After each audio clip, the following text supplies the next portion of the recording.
সফলতার গল্প পড়ো না, কারণ তা থেকে তুমি শুধু গল্পটাই পাবে। ব্যর্থতার গল্প পড়ো, তাহলে সফল হওয়ার কিছু উপায় পাবে। এপিজে আব্দুল কালাম বলেছেন, তুমি কি কখনো ভেবেছ কেন কিছু মানুষ জীবনে বারবার হেরে গিয়েও একদিন সফল হয়, আর কিছু মানুষ একবার ব্যর্থ হলেই থেমে যায়? কারণ সফল মানুষরা ব্যর্থতাকে শেষ মনে করে না, ওরা এটাকে শেখার জায়গা মনে করে। আজকের এই ভিডিওতে তোমাকে শেখাবো কেন ব্যর্থতা তোমার জীবনের সবচেয়ে বড় শিক্ষক হতে পারে। আজ সোশ্যাল মিডিয়ায় গেলে তুমি কি দেখো? কেউ নতুন গাড়ি কিনেছে, কেউ কোটি টাকার ব্যবসা করছে, কেউ বলছে আমি মাত্র 6 মাসেই সফল হয়ে গেছি। কিন্তু কেউ দেখায় না রাতের কান্না, অসংখ্য প্রত্যাখ্যান, মানুষের অপমান, আর সেই ভয়ঙ্কর সময়গুলো যখন মনে হয়েছিল আমাকে দিয়ে কিছুই হবে না।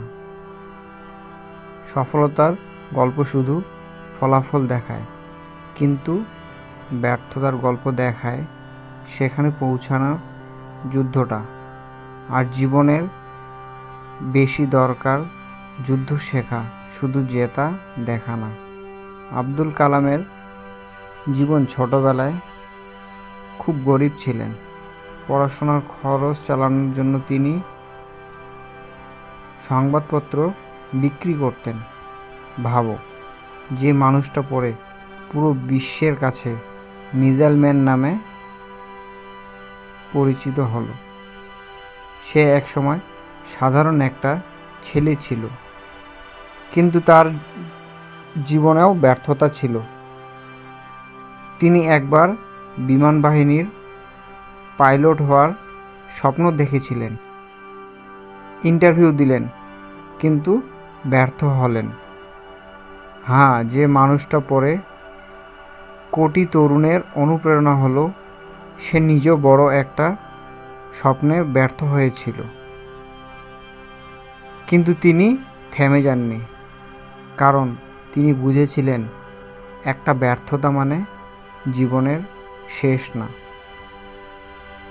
বরং এটা নতুন পথের শুরু। আর সেই কারণেই আজ পৃথিবী তাকে মনে রেখেছে। তোমার ব্যর্থতাও গুরুত্বপূর্ণ। তুমি হয়তো আজ হেরে গেছো, পরীক্ষায় ব্যর্থ হয়েছো, ব্যবসায় ক্ষতি হয়েছে, মানুষ তোমাকে ছোট করেছে, কিন্তু শুনে রাখো, যে মানুষ কখনো ব্যর্থ হয়নি সে আসলে কখনো বড় কিছু করার চেষ্টাই করেনি। প্রতিটা ব্যর্থতা তোমাকে কিছু শেখায়।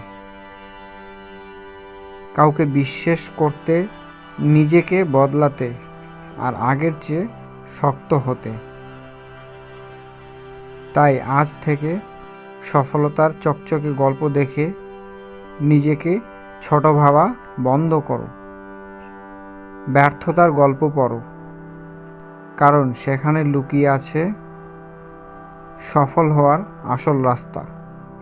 আর মনে রেখো, তুমি আজ ব্যর্থ হতে পারো, কিন্তু যদি থেমে না যাও, তাহলে তোমার সফল হওয়া শুধু সময়ের অপেক্ষা।